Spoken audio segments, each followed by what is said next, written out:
Based on the feedback I have received from the initial pitch, I have further developed my ideas for the digital artifact and have decided to change my initial approach of creating videos to now doing a set of 3 blog posts. However, I'm still keeping on my topic of how people can become more self-sustainable through growing their own produce at home in order to combat the impacts of climate change on the agricultural and farming industries. My 3 blog posts, in which I will discuss this topic, will be organised into the short-term future, medium-term future, and long-term future. The short-term future blog post, which I have already completed a draft on, looks at the next 12 to 18 months, focusing on how self-sustainability is currently shown in the media and what impact that may be having on people's idea of climate change and meat consumption. It also discusses what robotic technology is currently available for home gardening, such as the Countertop Aero Garden, FarmBot, OGarden Smart, and AquaSprouts Garden, which combines fish keeping with hydroponic gardening. When discussing these technologies, I also include their current availability and costs, which in the short-term future is not ideal as they are not yet as internationally widespread. I then go on to consider what I am personally doing myself to become more self-sustainable, such as growing my own herbs and attempting to grow basic fruits and vegetables at home, and how I achieve this as a student on a low budget.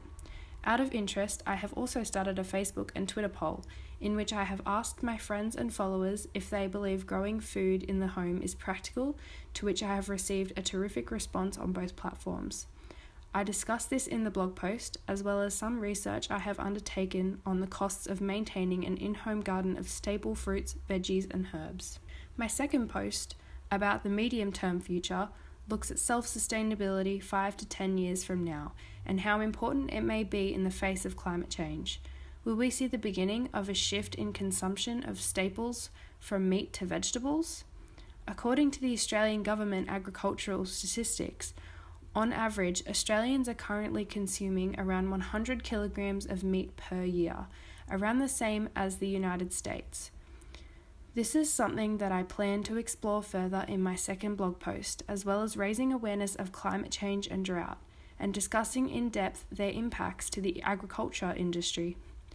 Not only agriculture, but what it may do to other industries, exploring examples such as the wine industries, banana and avocado industries, and what effects this may have on supermarkets and farmers markets. I plan to also further explore farming and home gardening technologies, discussing how they may be more relevant and how they may, in 5 to 10 years' time, become more widespread, accessible, affordable, and practical.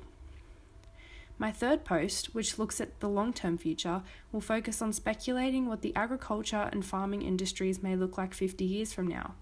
I plan to heavily speculate my predictions for how reliant we may become on self-sustainable home farming and gardening technologies, and if climate change and drought has caused for agriculture and farming to become near obsolete. I will also be discussing these technologies and how they may become developed to be used in space, on the International Space Station, and if we manage to successfully colonize Mars. I will also be speculating if humans have stopped eating meat and instead have switched to technologically produced meat through 3D printing meat synthesized products in the home. I also plan to make another social media poll, perhaps using Twitter and Facebook again, to ask my followers and friends their opinions on no longer eating meat in order to save the planet and to be prepared for the impacts of climate change.